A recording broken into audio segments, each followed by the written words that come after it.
हम सरकारी कंपनियों का निजीकरण नहीं होने देंगे।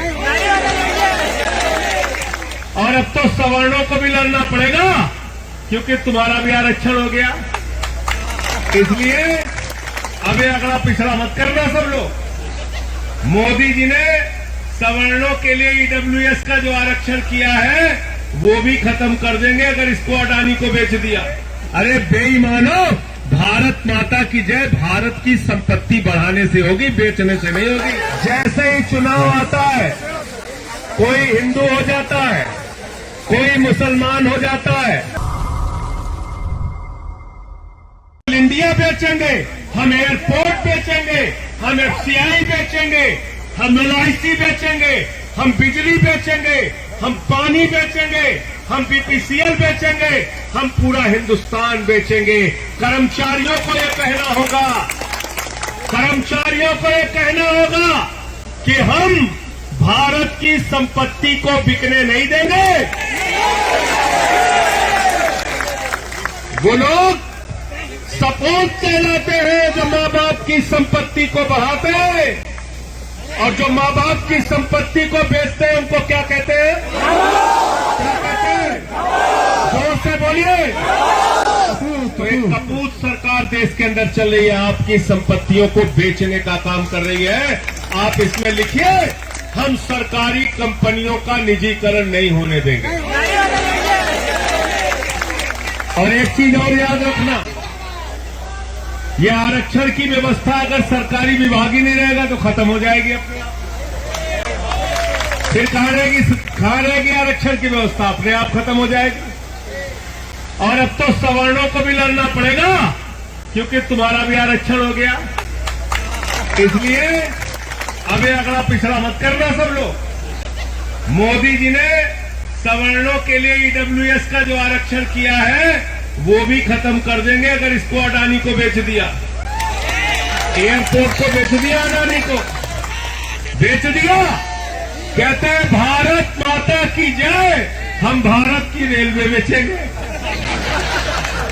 कहते हैं भारत माता की जय, हम कोल इंडिया बेचेंगे। अरे बेईमानो, भारत माता की जय भारत की संपत्ति बढ़ाने से होगी, बेचने से नहीं होगी। बेचने से नहीं होगी। एक कमजोरी हमारी इन बेईमानों ने पकड़ रखा है। एक कमजोरी से सबको बाहर निकलना पड़ेगा। कर्मचारी हो, मजदूर हो, किसान हो, नौजवान हो, व्यापारी हो, माताएं बहनें हो, जाति धर्म की कमजोरी से बाहर निकलिए और अपने मुद्दों की लड़ाई लड़िए।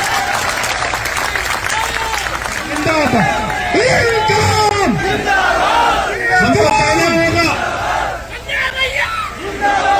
कि हम शिक्षा के नाम पर राजनीति करेंगे, हम स्वास्थ्य के नाम पर राजनीति करेंगे, हम सरकारी कर्मचारियों की एकता और उनकी तरक्की के नाम पर राजनीति करेंगे।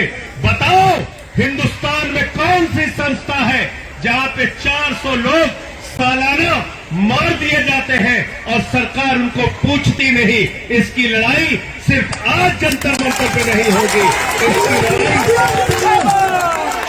पंजाब भैया जिंदाबाद, पंजाब भैया जिंदाबाद। इसकी लड़ाई जब संसद का सत्र चले तो उस समय आप लोग आइए। नवंबर महीने में शुरू होता है संसद का सत्र। इसी सदस्य जंतर मंतर पे पूरे देश के 4 लाख ट्रैक मेंटेनर को इकट्ठा कर लीजिए। पूरी सरकार आपके सामने लाख लगाने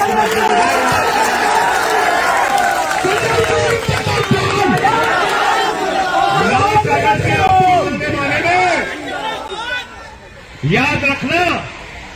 और मैं तो विपक्ष में हूं, एक ही वादा आपसे करके जा रहा हूं, लाठी खाओगे लाठी खाऊंगा, जेल जाओगे जेल जाऊंगा। पार्लियामेंट में आपकी आवाज उठाने,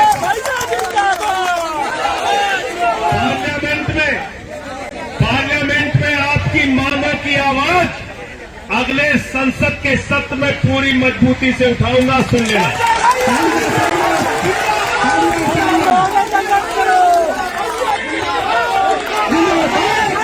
कोई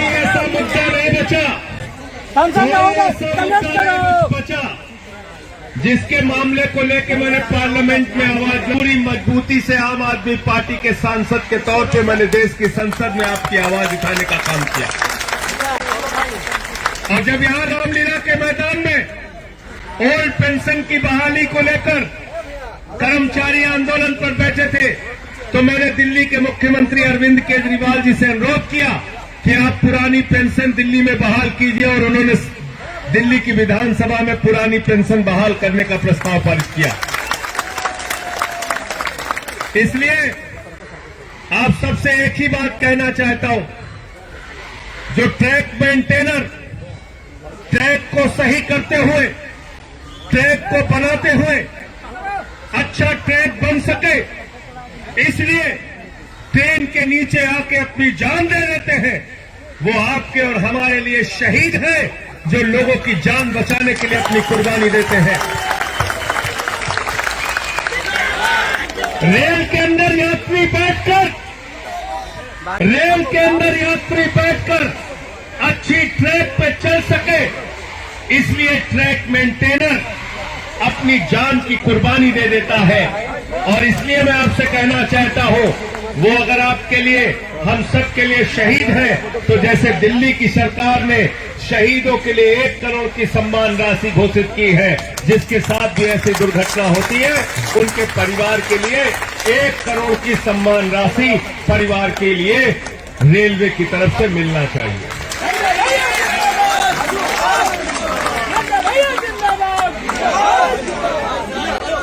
प्रमोशन की जहां तक बात है, एलडीसी की बात आप लोगों ने कही, अगर आप नौकरी कर रहे हैं तो प्रोन्नत तो उसका हिस्सा है, नौकरी का, उसको प्रमोशन मिलना ही चाहिए जो रेलवे के ट्रैक मेंटेनर के तौर पे भर्ती होता है। और ऐसा नहीं है, मैं ये कह सकता हूं, भारत सरकार में बहुत सारे केंद्रीय मंत्री ऐसे हैं, भारतीय जनता पार्टी में बहुत सारे विधायक और मंत्री ऐसे हैं, कई तो मुख्यमंत्री ऐसे हैं जिनसे ज्यादा पढ़े लिखे ट्रैक मेंटेनर हैं। है कि नहीं बताओ? है कि नहीं? है कि नहीं?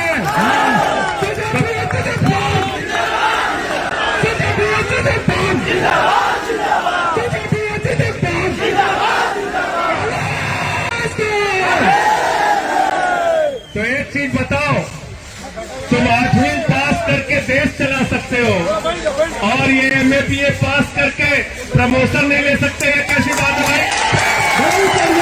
कैसी बात है? तुम 8वीं 10वीं पास करके अंगूठा टेक होकर भी देश चला सकते हो, मंत्री बन सकते हो, मुख्यमंत्री बन सकते हो, केंद्र सरकार में मंत्री बन सकते हो। अरे ये तो पढ़े लिखे लोग हैं, इनको भी प्रमोशन मिलना ही। और इसलिए एक बात मैं जरूर कहना चाहूंगा, एक अंतिम बात आपसे जरूर कहना चाहूंगा, साल 11 महीने तक आप लोग इंसान रहते हैं, जैसे ही चुनाव आता है कोई हिंदू हो जाता है, कोई मुसलमान हो जाता है, कोई ठाकुर हो जाता है, कोई ब्राह्मण हो जाता है, कोई यादव हो जाता है, कोई दलित हो जाता है, कोई पिछड़ा हो जाता है। ये काम बंद कर दो, ये काम अब नहीं चलेगा। सारे के सारे 4 लाख ट्रैक मेंटेनर कर्मचारी है, और जो हमारा हक नहीं देगा हम उसके खिलाफ वोट देंगे। ये प्रस्ताव पारित करो। तब डरेंगे तुमसे, तब डरेंगे। इन बेईमानों को मैं अच्छी तरीके से जानता हूं। अगर ये जान जाए कि 4 लाख परिवार हमारे खिलाफ वोट देने के लिए तैयार हो रहा है, तो याद रखना, फिर कोई भी सरकार आपकी मांगे मानेगी और मानेगी, उससे कम में गुजारा नहीं होगा। तो इसलिए साथियों और दोस्तों, आज अंत में एक ही बात कह के अपनी बात को समाप्त करूंगा। नौजवान कहता है हमको नौकरी दे दो, सरकार कहती है पैसा नहीं है। किसान कहता है फसल का दाम दे दो, सरकार कहती है पैसा नहीं है। कर्मचारी कहता है पेंशन दे दो, प्रमोशन दे दो, सरकार कहती है पैसा नहीं है। माताएं बहनें कहती है बच्चों का दूध महंगा हो गया, इसको सस्ता कर दो, थोड़ी महंगाई तो कम कर दो, सरकार कहती है पैसा नहीं है। ये पैसा गया कहां साथियों, याद कीजिए। अडानी 2014 में उसकी संपत्ति थी 39,000 करोड़, 2018 में उसकी संपत्ति हो गई 57,000 करोड़, 2020 में उसकी संपत्ति हो गई 2.5 लाख करोड़, 2022 में उसी अडानी की संपत्ति हो गई 13 लाख करोड़ रुपए। आपका पैसा इन पूंजीपति लोगों ने लूट रखा है, इनसे हिसाब लेना होगा, तब हमारी समस्याओं का समाधान होगा। भैया जिंदाबाद। एक अडानी के लिए 13 लाख करोड़ रुपए और ट्रैक मेंटेनर जो अपनी जान दे देता है, उसके लिए रक्षक यंत्र का पैसा नहीं, उसके लिए एलडीसी का पैसा नहीं, उसके लिए प्रमोशन का पैसा नहीं, उसके लिए पेंशन का पैसा नहीं। अभी भी आपको याद है? आप बताइए मुझे, उसको मुआवजा देने का पैसा नहीं, उसके लिए पैसा नहीं। अडानी को 2.5 लाख करोड़ रुपए बैंक से कर्जा मिला है। एक आदमी को दुनिया का दूसरे नंबर का अमीर बना दिया मोदी जी। और ट्रैक मेंटेनर गरीबी में, मुफलिसी में अपना परिवार चलाए, ये दोहरी व्यवस्था नहीं चल सकती। तुम अडानी को 2 नंबरी अमीर बना रहे हो, बनाओ भाई, 2 नंबरी अमीर बना दिया उसको, लेकिन ट्रैक मेंटेनर की भी समस्या आपको सुननी पड़ेगी और इसका भी समाधान करना पड़ेगा। अंत में मैं फिर कह रहा हूं, इसको अलग अलग राज्यों की राजधानी में रखिए। उसके बाद नवंबर के आखिरी सप्ताह में पार्लियामेंट की शुरुआत होगी। तारीख आप लोग तय कर लीजिए, लेकिन 4 लाख ट्रैक मेंटेनर जिस दिन दिल्ली की सड़कों पर आ जाएगा, मैं दावे के साथ कहता हूं, रेल मंत्री नहीं, देश की सरकार और प्रधानमंत्री को आपकी एक एक मांग माननी पड़ेगी, सुननी पड़ेगी। पार्लियामेंट के सत्र में क्या बोलूंगा वो सुन लेना। आपकी एक एक मांग को इस गूंगी बहरी सरकार के कानों में पहुंचाने का काम करूंगा। आपकी आवाज पार्लियामेंट में उठाऊंगा। बहुत बहुत शुक्रिया, बहुत बहुत धन्यवाद। इनकलाब जिंदाबाद, इनकलाब जिंदाबाद, कर्मचारी एकता जिंदाबाद, कर्मचारी एकता जिंदाबाद।